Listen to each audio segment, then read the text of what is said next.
Applause. Awesome. So let's get it. I want to ask a question. How many of you would consider yourself leaders in the room? Raise your hand. Okay, awesome. How many of you believe you are destined to make an impact in the world as a leader? Raise your hand. Okay. How many of you believe that you're a great leader? Raise your hand. Okay, y'all like, oh no, I don't want to be arrogant. The reason I asked you that question is because it was about 10 years ago when I was graduated from my undergraduate degree and I was pursuing a master's degree in organizational leadership. And at the time, I thought that I knew everything there was to be about leadership. I felt that I knew what it meant to be a leader. I felt that I was a great leader. I felt that I did a good job as a leader because throughout my entire life, number one, when I was in high school, I was the captain of our basketball team. And I was the top scorer. I was the leader of the team. I was in newspaper articles. I won all kinds of awards. So I was like, I know what leadership is about. And then when I went to school, I got into college at Long Beach State University, and I got involved with a variety of organizations. I was the president of an organization. I started an NAACP chapter on our campus. I started the first ever talk show on our campus. And so I was ingrained with leadership. And at that point, I just felt like I was a great leader. I felt I knew everything there was to know about leadership. And then reality hit. The reason reality hit is because I graduated and I began to pursue my degree in organizational leadership at Biola University. And as I was pursuing my degree, I learned two things. Number one, I didn't know too much about leadership. And number two, I was extremely upset. And the reason I was upset is because I realized if I knew what I knew what I learned in my master's program, I would have been that much more effective as a leader when I was in college. It was at that point that I looked back over my life, I reflected, I went through the exercises, I learned about different theories, I learned about different perspectives, I learned about different experiences. I began to develop what I call a definition of leadership. And I was extremely upset because I said, man, if I would have known what I know now, I would be so much further as a leader. I think this is true in life. Has anybody ever looked back and said, I wish I knew this like 3 years ago? Anybody know what I'm talking about? Like if I would have known this like 3 years ago, I would be more advanced. I would have missed that mistake. I would have missed that failure. I would have missed that bad relationship. I was just upset. But I was excited as well because I began to grow in leadership. I began to develop a deeper understanding about leadership. And I began to understand that not only was I kind of ignorant when it came to leadership, but I discovered there's a lot of people that have a lack of understanding in leadership as well. And because of their lack of understanding as it relates to leadership, we have people that are not reaching their fullest capacity of leadership due to their lack of understanding. I found that some people don't even think they're a leader because they really don't know what a leader is. I also found there's some people that we look over or that put people in leadership positions that actually don't have the capacity to lead because we don't have the proper perspective when it comes to leadership. See, sometimes we put people in power because they have the most Instagram followers, or maybe they have the most money, or maybe they have status, or maybe they have power. But in reality, you can have all of that but still not be an effective leader.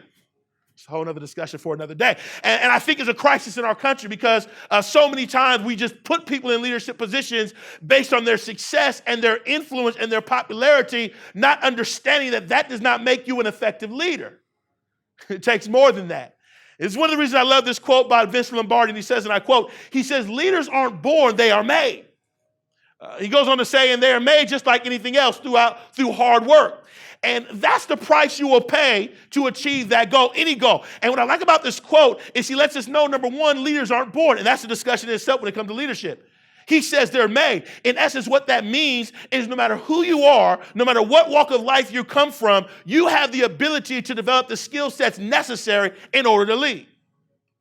That means in this room today, despite where you were born, despite where you came from, despite your experiences, despite the challenges you have faced in your life, you still have the capacity and the ability to learn the proper leadership skills, characteristics, and traits in order to truly make an impact in the world.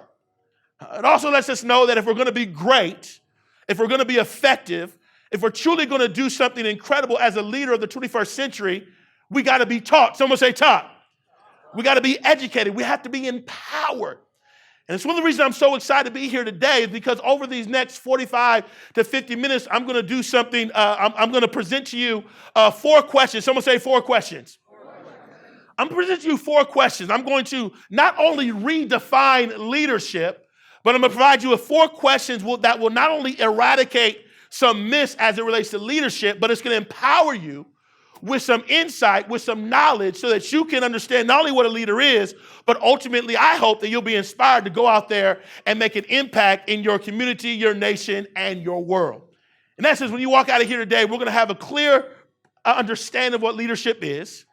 We're going to eradicate some myth as it relates to leadership. And then number 2, we're going to empower you with some truths that are going to help you when you walk out of here today, not only know what a leader is, but ultimately understand what qualities, what characteristics you must possess in order to truly make an impact in the world as a leader. Someone say, redefine, leadership. Give someone a high five and say, number 1. First question, so we're redefining leadership. So what is the first question? The first question is pretty obvious. What is leadership? If we're going to redefine leadership, the first thing we have to do is define what is the redefinition of leadership. And this is important because definitions of words hold power. Because the definition of a word determines our understanding of a word and how we actually apply that word in our lives. In essence, when I define a word, not only does it help me get a greater understanding of the word, but it also helps me know what to do with the word in order to apply it into my life. It's kind of like a pen. Someone say a pen. When you see a pen, we have a definition of what a pen is. And based on our definition of the pen, it creates an understanding, it creates dialogue, and ultimately it enables us to apply the pen to what we do in life based on our definition and understanding of what the word is. Make sense? The same is true with leadership.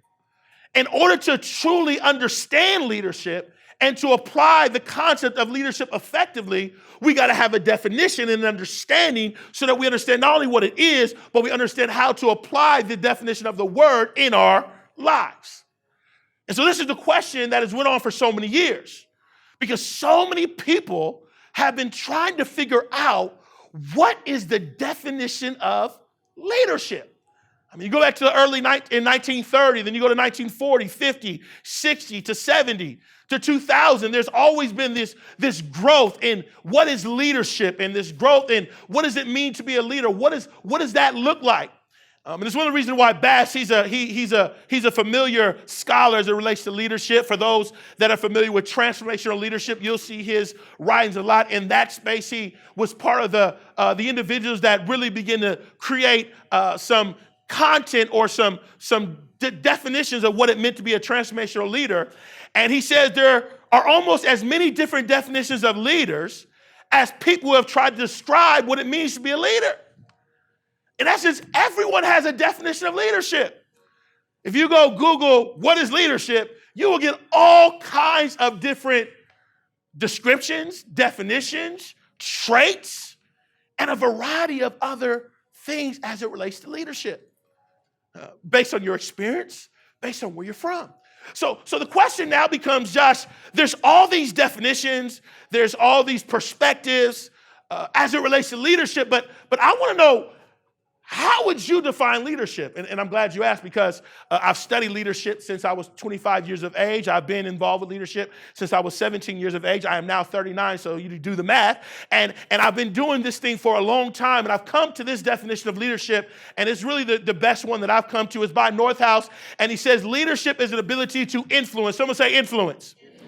It's to inspire. It's to motivate. It's to persuade. Now, that's not it. Others to a certain destination to make a positive impact in the world. So when I deal with leadership, it's threefold. Someone say threefold. Number 1, you got to influence. You got to influence someone. There's people that say if you don't have no followers, you're not a leader. Absolutely correct. You got to inspire. You got to motivate. You got to persuade. But you also have to have a vision. Someone say vision. Got to have a destination. Where are you going? How can you lead if you have no idea what you're leading me to? So you got to have a vision, and then you got to want to make an impact. Someone say impact. I use the word impact because I believe that effective leaders make an impact. Effective leaders impact people's lives. Effective leaders make organizations better. They make a nation better. They make a community better. When a true leader comes on the scene, or emerges on a campus, emerges in a nation, emerges in another country, emerges amongst some people, they make things better.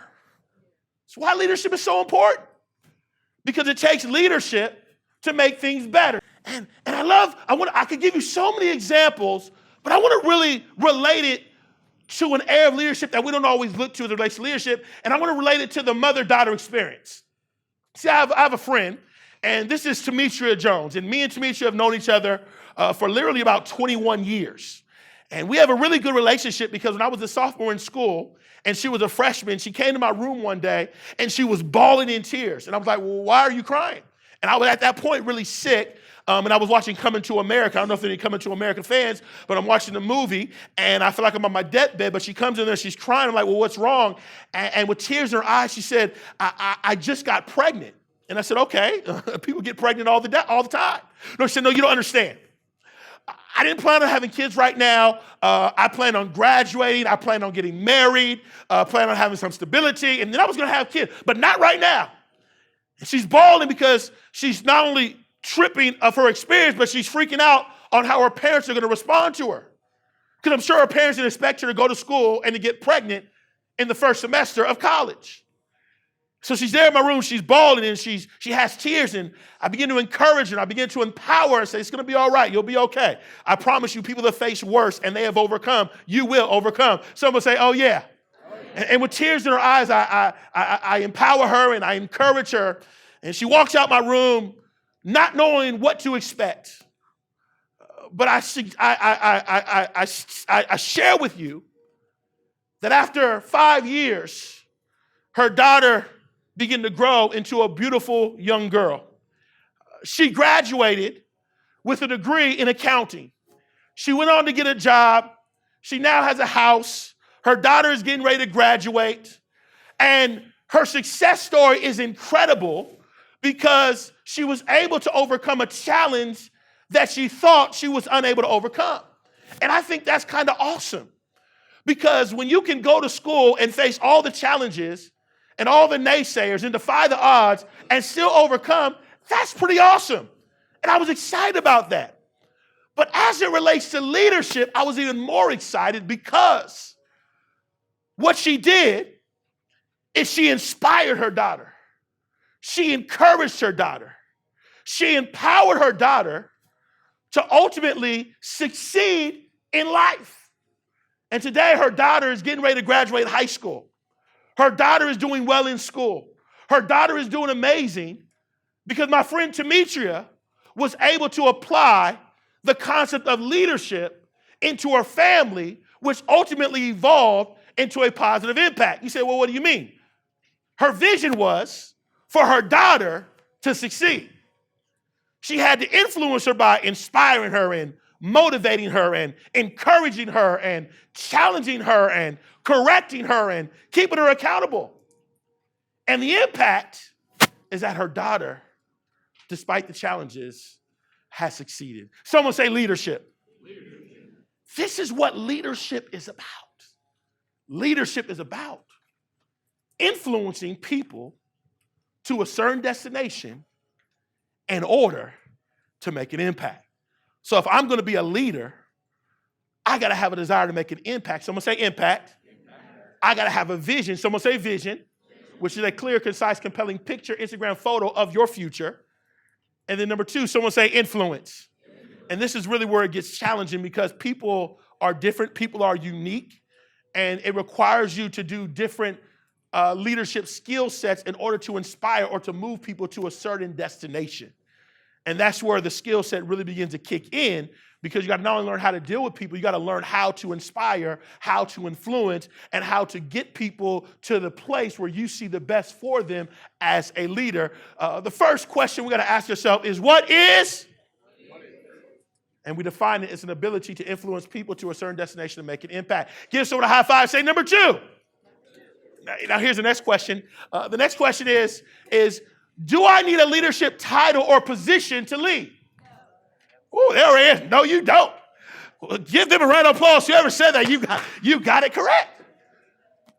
You don't need a title or a position in order to be a leader. And this is an evolving concept when it deals with leadership, because if you go back to the early 1900s or even mid-1900s, we assume that you're only a leader based on your position or your title.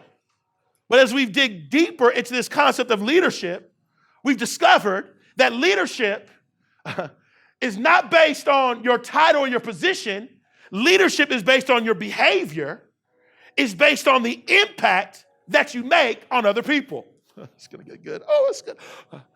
In essence, you don't have to be the president to be a leader. You don't have to be the CEO to be a leader. You don't have to have the accolades that come with position or status to be a leader. Because leadership is not determined by the title or the status. Leadership is determined by the work. Someone say the work. It's the work. It's the impact. It's the service. It's the inspiration. It's the behavior. This is where leadership is defined. And this is a game changer, because there are people that will say, I don't see myself as a leader because I'm not the president of an organization. There are people that say, I don't see myself as a leader because I'm not the CEO of a company. There are people that will say, I don't see myself as a leader because I don't have the title that is considered to be a leader. But in reality, that's not the case. As a matter of fact, can I go a step deeper? I would rather you do the work before you get the title. I would rather you do the work of a leader before I give you the title. The title should be a confirmation to what you already are. Well, that's good. See, so many times we give the title before the behavior matches the title. Uh-oh, I done got some stuff right now, huh? That's what we do in our society. Oh, I like them, so I'm going to put them in office. Oh, they're so awesome. They're just great. Well, do they have the behavior to match the title? Because if they don't have the behavior to match the title, what you do is you put someone in leadership and they become ineffective because we gave them the title before they had the behavior that gives the credibility for the